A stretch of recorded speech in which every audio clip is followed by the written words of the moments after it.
बिस्मिल्लाहिर्रहमानिर्रहीम। मुहतरम दोस्तों, अस्सलाम वालेकुम वरहमतुल्लाहि वबरकातुहू। प्यारे दोस्तों, उम्मीद करता हूँ अल्लाह ताला के फजल करम से आप खैरियत से होंगे और हंसी खुशी ज़िंदगी गुजार रहे होंगे। हमारी भी यही दुआ है कि अल्लाह ताला आपको हमेशा खुश खुरम रखे और सेहतमंद ज़िंदगी अता फरमाए।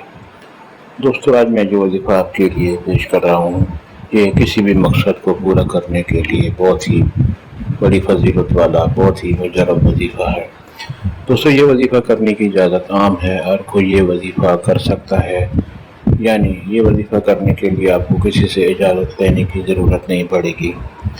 दोस्तों, आज का वजीफ़ा और तरीका जानने से पहले मेहरबानी फरमाकर आप ये चैनल सब्सक्राइब कर लें, ताकि आइंदा भी आपको ऐसे आसान, बड़े मुफीद, करामात और बड़े फ़ज़ाइल वाले वज़ाइफ मिलते रहें।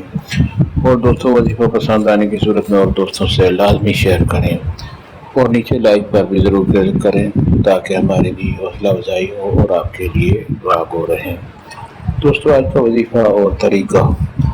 दोस्तों, किसी भी वक्त आप बावुज़ू हों और अव्वल व आखिर दरूद शरीफ पढ़ें और सजदे में सर रख कर अल्लाह ताला का ये खूबसूरत नाम या गफूरो आपने 101 मरतबा पढ़ना है।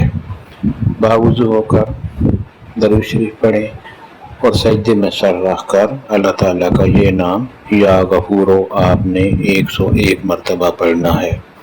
और उसके बाद भी दरूद शरीफ पढ़कर आप सजदे से सर उठाकर अपना जो भी मकसद है उसके लिए अल्लाह ताला से दुआ करें। दोस्तों, कोई भी मकसद पूरा करने के लिए मुसब्बबुल असबाब जो है अल्लाह ताला है, गफूर रहीम है। सजदे में जाकर उससे दुआ करना एक बहुत बड़ा दुआ की कबूलियत का ज़रिया होता है। इससे जो भी दुआएं होती हैं, इंसान आजिज़ी में होता है, सजदे में वो कबूल होती हैं और अल्लाह ताला का फजल होता है। दोस्तों, ये वजीफ़ा पसंद आए जाए तो और दोस्तों से लाजमी शेयर करें, हमें भी अपनी दुआओं में याद रखें। अल्लाह ताला आपको हमेशा कामयाब फरमाए। आमीन।